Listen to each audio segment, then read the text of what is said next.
Hey everybody, today I'm going to show you how I made this miniature toaster pastry charm. First condition some light beige clay and roll out a sheet. Then cut it so it makes a long rectangle. Then cut a smaller rectangle from that. Then cut another rectangle that's about the same size. Add texture with a toothbrush.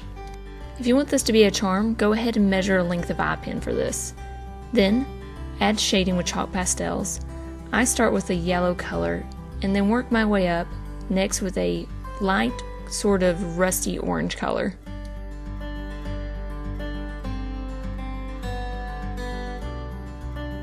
Now flip one of your pieces over so the untextured, unshaded side is facing up. Then cut a thin sheet of the color you want to be the filling. Make it a little bit smaller than the previous shapes you cut.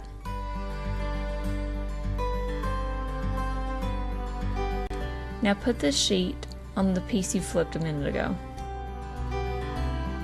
Now you can place the other piece on top, but if you want this to be a charm, go ahead and put that in there before you close it. I added a hook on the bottom of mine to give it a little bit more stability.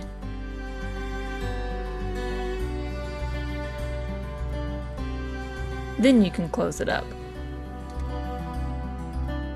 Taking the edge of a needle tool, press down on each of the edges.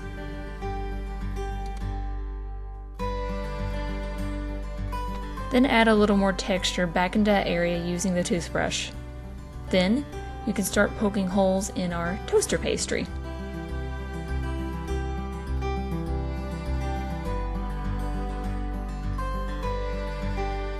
Add shading on top to give it a more baked look.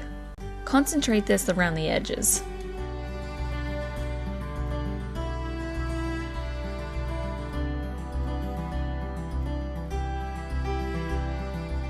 If you want it to look like a bite has been taken out, trace an area where you'd like the bite to be, and then cut that out with a sharp blade. Then add texture to the bite area. Pardon the shakiness, I was trying to hold my work surface and record this at the same time. Then take some of the filling color and add a little bit more to the bite area to make it look like the filling is oozing out.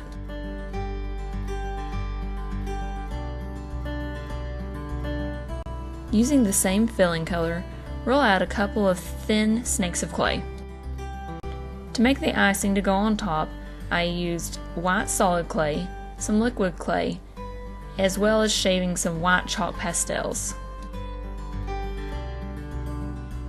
Then mix it, adding more liquid clay or chalk pastels as you go to get the consistency desired.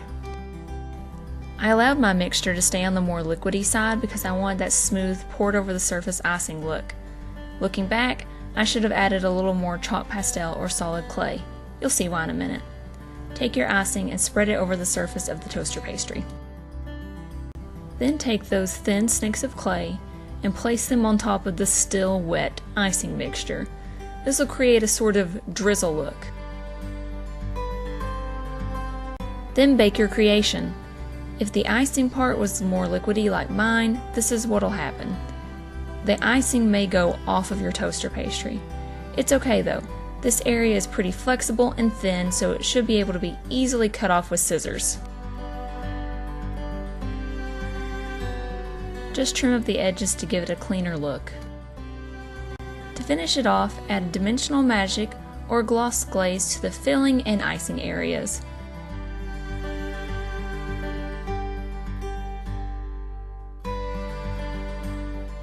Allow it to dry, and you're finished!